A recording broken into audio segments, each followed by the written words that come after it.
Muy buenos días, damas, caballeros, distinguidos panelistas que nos acompañan.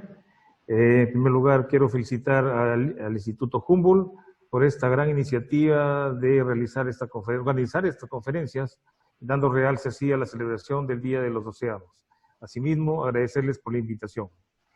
En esta diapositiva observamos cómo los gases de efecto invernadero se acumulan en la atmósfera, especialmente el dióxido de carbono. Este dióxido de carbono es absorbido por los océanos, algunas regiones más que otras de los océanos, cambia la química del agua de mar y por lo tanto el pH disminuye y se hace más ácido el océano.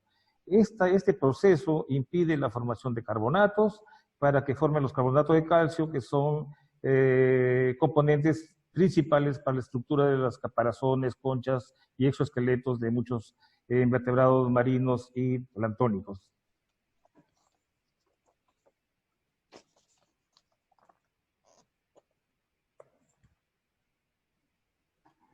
Siguiente. Bien, un poco de historia siempre es bueno tener en mente. Siguiente. Aquí observan ustedes cómo es que la variabilidad natural del clima se ha ocurrido de hace millones de años, 250 millones atrás. Y siempre esta variabilidad natural ha estado asociada al vulcanismo y a la presencia o la caída de meteoritos sobre la Tierra, ¿no? Pero aún así, esa variabilidad natural del clima ha permitido que la temperatura de la atmósfera varíe entre 20 y 15 grados como es actualmente, bueno, aparentemente. ¿Sí? Pero lo más importante es que el pH, históricamente, desde hace millones de años, invariablemente muestra un número de 8.21 básico. Pero sin embargo, a partir de 1750, 1760, cuando se inicia la revolución industrial, la quema de combustibles fósiles hace que el dióxido de carbono se incremente, ¿no? Llevándolo a valores actuales que superan los 400 partes por millón. De hecho, actualmente se tiene ya a través de las investigaciones que el pH de los océanos es de 8.10 y de acuerdo al panel de expertos sobre el cambio climático, el IPCC, se espera que a fines del 2100 este valor sea 7.8, un valor comparable a aquel que se tuvo más o menos a mitad del Mioceno hace unos 23 millones de años atrás. La siguiente. En esta diapositiva observamos cómo es que actualmente los valores de CO2 superan largamente a todos aquellos más bajos y altos que hayan ocurrido en los 800.000 años hacia atrás. Miren ustedes, ¿no? Algo que realmente en aquellas épocas los valores han llegado básicamente a 260, 280 partes por millón, y hasta que ahora superaron los 400 partes por millón. De hecho, aquí tenemos el valor último del promedio mensual en Mauna Loa, en Hawái, que es en abril de 2020, 416.21 partes por millón. La siguiente. En esta diapositiva, muy parecida un poco a las otras, pero tenemos ya los componentes bióticos y observamos cómo el efecto del pH se hace sentir en los corales, ven ustedes, en los organismos planctónicos, como por ejemplo diatomeas, foraminíferos, cocolitofóridos, terópodos, etcétera, pero también en los peces realmente, ¿no? En los peces ya está demostrado que afecta, por ejemplo, el comportamiento de estos, la pérdida de la forma como llegar a su hábitat y también una pérdida de habilidad para evadir a los predadores, ¿no? Pero es un tema que lo vamos a ver más adelante, pero lo más importante es que esto está ocurriendo, ¿no? Está ocurriendo en la actualidad. Siguiente. Aquí, finalmente, tenemos que en estas estaciones de Mauna Loa y una boya oceanográfica de Aloha nos permiten observar cómo desde 1958, porque desde ahí comienza a funcionar este laboratorio, en Mauna Loa, los valores de dióxido de carbono se han ido incrementando, miren ustedes, hasta superar los 400 partes por millón, mientras que el pH, que fue recién registrado in situ, a partir de 1988, muestra un declive sostenible, permanente, hacia los valores más bajos que 8, ¿no? La siguiente. Pero, ¿qué es la acidificación? Es la pregunta que nos hacemos nosotros, ¿no? ¿Cómo es que afecta a los océanos, a los recursos, a la biodiversidad, la seguridad alimentaria, etcétera, ¿no? Siguiente. Bien, el dióxido de carbono que va a la atmósfera es absorbido por el océano. Se combina con la molécula libre de agua y forma un ácido carbónico que es débil realmente, el cual se disocia de manera natural en bicarbonato y carbonato. Pero lo más importante es de que se liberan iones de hidrógeno, miren ustedes, ¿no? Estos iones de hidrógeno. Y entonces, nuevamente los carbonatos y los bicarbonatos tienden a unirse con los iones de hidrógeno, quedando el calcio solo, de tal manera que no se forma el carbonato de calcio que es necesario para formar las conchas, caparazones y esqueletos de estos organismos que están acá. De hecho, el océano cumple una función tampón, buffer, se puede decir. Contiene casi el 60% del CO2, más que el 2/3 básicamente en relación a la atmósfera. Imagínense ustedes que de aquí a unos años se sature de CO2 el océano, entonces el CO2 que quiere entrar al océano no va a poder ingresar, entonces se acumula en la atmósfera, conllevando a un calentamiento total. De ahí la importancia que se tiene en relación al estudio de la acidificación. Siguiente. Pero dicen ustedes, está hablando de carbonato, de reacciones químicas. Pues bien, de acuerdo al GOAON, el sistema de carburantes básicamente consiste de pH, del carbono inorgánico disuelto, el DIC, la presión parcial del CO2 y la alcalinidad total. Pero eso no quiere decir que yo pueda estudiar, por ejemplo, el estado de desaturación de la aragonita o también de los iones carbonato. Pero básicamente, con estos 4 parámetros del sistema de carbonatos, nosotros podemos saber cómo se está comportando el océano en relación a la acidificación. Ahora, si yo quiero estudiar e investigar el sistema de carbonatos, tengo que hacer mediciones, indudablemente. Pero hay 2 tipos de mediciones. Una de tiempo, objetivo tiempo, cuando son trabajos de 1 año, 2 años, para hacer una tesis o ver qué pasa puntualmente un problema. Tengo que tener equipos que me midan bajo estas características de precisión, como ustedes ven acá, 0.02, 10 micromoles, 10 micromoles, 2.5. Pero aquí quiero enfatizar, si yo quiero estudiar escenarios de largo aliento de 20, 30 años, serie de tiempo, tengo que tener este tipo de equipos que me midan con esta precisión. Y uno de ellos es justamente lo que he puesto acá, este equipo Metron, que es muy bueno realmente, que permite calcular la conductividad, además, la alcalinidad, el pH, etcétera, y bueno, básicamente más completo. Por eso, aquellos que quieran iniciar estudios de serie de tiempo, tienen que guiarse un poco por esto de acá, que es el objetivo Climate, ¿no? La siguiente. Bueno, ¿qué pasa con las investigaciones en el mar peruano? Que es ya el tema que nos trae hoy día esta reunión. La siguiente. Así, ya. Para entender esto, tenemos que tener en cuenta lo siguiente, que la acidificación no es igual en todos los océanos. Si ustedes observan claramente acá, tenemos que la acidificación es mayor en California, Centroamérica y un poco el Caribe, miren ustedes, y miren Perú y Chile, pero principalmente Perú, ¿no? También el norte de África en menor grado y Sudáfrica, y acá la parte de Arabia, donde hay afloramientos como Somalia, por ejemplo. ¿Y eso qué quiere decir? Que realmente nosotros nos encontramos con una zona realmente vulnerable, con alto riesgo para nuestros recursos. En ustedes, entonces el comportamiento no es, como le digo, similar del pH en todos los océanos, ¿no? La siguiente. Y eso nos lleva a un esquema interesante de que nosotros en el Perú tenemos áreas de afloramiento como Paita de Sechura, Pimentel Chicama, Punta Chao Chimbote, Supe, Callao y Bahía Independencia, San Juan, etcétera, ¿no? Pero algunas pequeñas como Batico también en Mollendo e Hilo.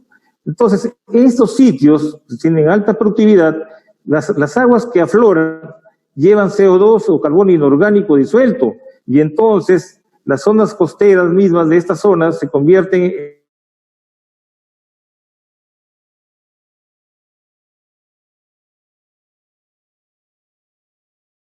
tienen bajo pH y por lo tanto se denominan corrosivas. Y coincidentemente, todos estos recursos principales que son de exportación, de la maricultura en sí, se encuentran ubicadas en estas zonas, Concha de Abanico principalmente, miren ustedes. Entonces, en algún momento tenemos que determinar y investigar cómo está afectando el pH a la calcificación de estas conchas de abanico, porque si fuera el caso de que está perjudicándose, estaría poniendo en riesgo, por ejemplo, la seguridad alimentaria y la actividad socioeconómica de la gente que vive en estos lugares. La siguiente. Bien, ya ahora sí. En base a una recopilación de información, aquí les muestro a ustedes las iniciales investigaciones sobre acidificación en el mar peruano. Comienza bastante con el Instituto del Mar del Perú, ven ustedes, He colocado los títulos, los investigadores ahí, ven ustedes, tenemos ahí terópodos, la estudio del área de afloramiento, el siguiente de carbonatos en el mar peruano, monitoreo. Si ustedes observan bien, casi todos ellos son de tipo de monitoreo, datos de monitoreo, ¿no? Datos de observacionales, se puede decir, ¿no? Aquí, por ejemplo, en la Universidad Mayor de San Marcos están trabajando ya a nivel de experimentos realmente, por ejemplo. Por eso le he puesto otro color. Datos observacionales, datos de monitoreo, datos de experimentos. Lo siguiente. Esta es una cosa bien interesante, y lo he puesto porque seguramente algunos amigos de Sechura lo están viendo. Entonces, este estudio de capacidad de carga lo realizó el IMARPE el 2012, y ven ustedes los datos de pH en la superficie y en el fondo. Claramente se observa cómo los valores son diferentes en tres áreas, ¿no? Aquí tengo valores básicos hasta 8.5, aquí normales 8.1, y esta zona valores ácidos realmente, ¿no? ¿Y que aquí está asociado? A la presencia de este estuario, que es el estuario de Virrila. Si nosotros estamos en febrero o marzo, que de repente hay lluvias, el agua dulce, todo eso trastoca y cambia lo que es el pH y la alcalinidad de esta zona. Ahora, si usted efectos sobre los animales, los organismos, hay que tener cuidado, porque en la columna de agua están las larvas de concha abanico, especialmente en esta zona de acá, por ejemplo, ¿no? Esta zona de acá. Entonces, el pH que es ácido va a afectar a esas larvas, causando una gran mortalidad. Y por otro lado, tenemos el pH del fondo, a 10, 15, 20 metros de profundidad, que tenemos valores ácidos aquí, básicos por este lado y normales acá. Y entonces estarían afectando ¿a quién? A los organismos adultos que están en el piso marino creciendo para luego ser extraídos mediante la técnica de buceo.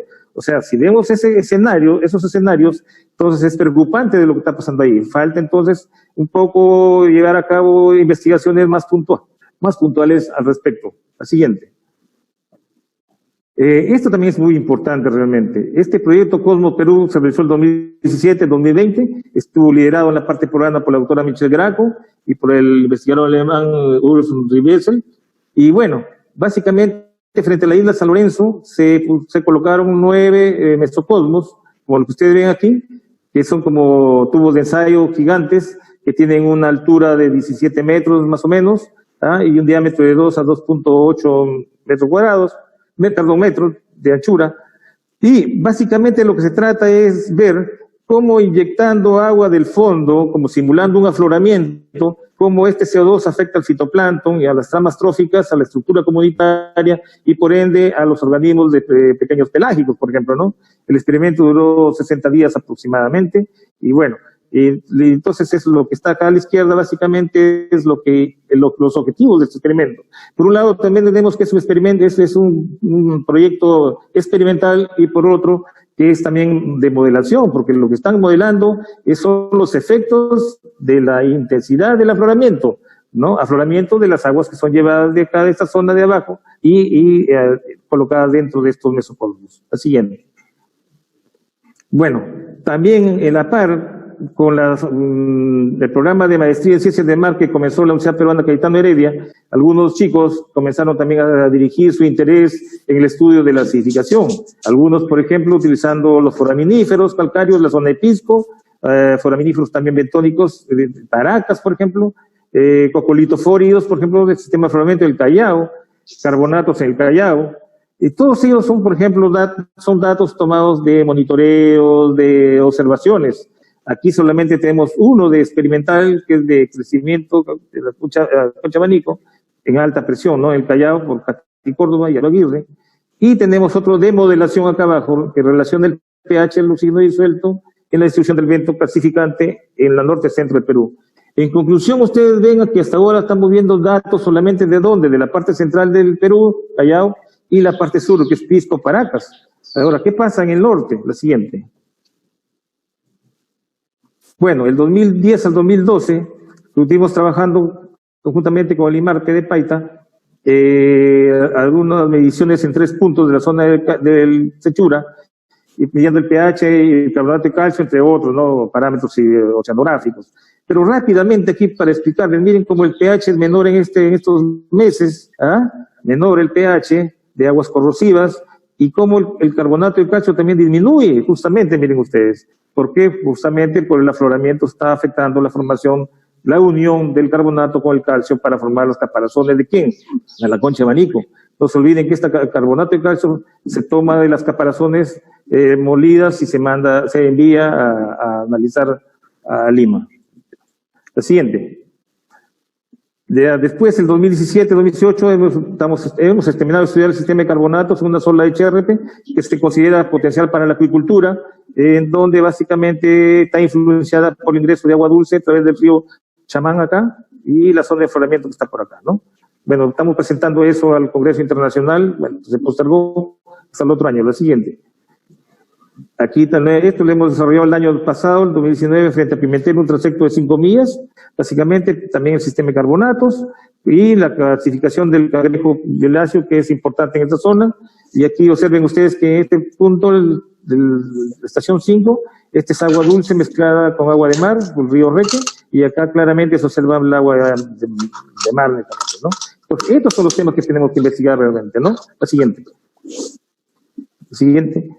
Capacitación, todos de alguna u otra manera, no estoy hablando por mi persona en este caso, sino por varias personas, de alguna u otra manera se han capacitado en acidificación en la Universidad de Concepción de Chile, Autónoma de Baja California, Inbemar, Mónaco, recientemente una colega de la Pedro Ruiz Gallo ha ganado una subvención para hacer una capacitación en esta universidad en Wellington, ¿ah? Y lo más importante es que recientemente, en marzo de este año en Mónaco, se reunieron los coordinadores de 18 países a través de este proyecto de fortalecimiento de capacidades de los medios marinos y costeros mediante técnicas nucleares, para reforzar realmente este proyecto y alcanzar, ver primero, identificar la situación de la región por relación con la ODS 14, relacionadas con los temas de acidificación, eutrofización, mareas rojas, floraciones algales y plásticos marinos, ¿no? Entonces, esto es importante porque nos están diciendo de que hay preocupación en la zona latinoamericana y del Caribe para seguir abordando ese tema y cumplir con lo que se pretende al 2030, ¿no? Y en ese contexto es que se ha reforzado la red Remarco, que es la red de investigación de marino costeras, donde están incorporadas ahora el Instituto Peruano de Energía Nuclear, el IMARPE, la Universidad Peruana Cayetano Heredia y la Universidad Nacional Pedro Ruiz Gallo. Siguiente. Pero, ¿cuáles son los impactos? Son 3 minutos, doctor. Sí, ya me están avisando. Lo siguiente. Rápidamente, para que tengan los nuevos interesados, los jóvenes en estudiar la acidificación, tenemos temas relacionados con la formación de esqueletos y valvas, supervivencia, abundancia, crecimiento, mortalidad de larvas, desarrollo larval. Entonces, son temas que hay que investigar también, ¿no? Lo siguiente.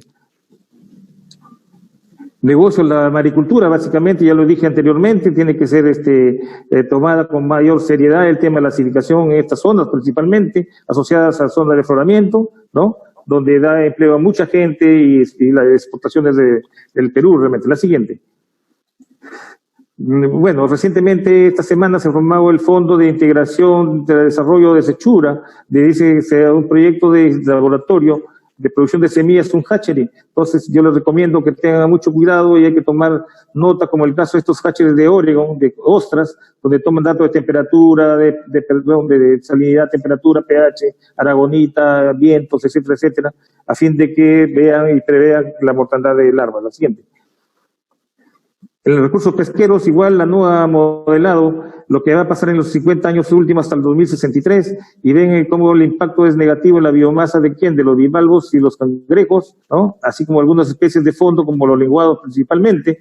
La merluza afectada casi nada, igual que los peces pelágicos, ¿no? Aquí la pregunta es, en el caso peruano, ¿la merluza podría estar siendo afectada por el pH, la acidificación en la zona de afloramiento de Sechura Paita? Habría que verlo. De repente esa es respuesta a que no haya mucha merluza en las zonas de la zona de pesca de la merluza, ¿no? Es un tema para trabajarlo. El siguiente. Desafíos y compromisos, que es muy importante. Si nosotros queremos cumplir la siguiente, si queremos cumplir con los objetivos 14 y principalmente la meta 14.3, que es minimizar la acidificación de los océanos, mediante mayor cooperación científica en todos los niveles. La siguiente. Entonces, esos niveles, ¿quiénes son? La academia con las universidades, la ciencia con los institutos especializados, la industria acuícola, pesquera y el mismo Estado, para que aborden de manera muy muy completa lo que es la contaminación que está conllevando el cambio climático, así como la acidificación. Esas investigaciones e intercambio de información generará un mejor conocimiento para el manejo ecosistémico de los recursos y su desarrollo sostenible, y así cumplir con la ODS 14. Creo que la última ya me parece, y quedan invitados todos al simposio internacional sobre el océano de alto CO2 en el mundo para el próximo año. Muchísimas gracias.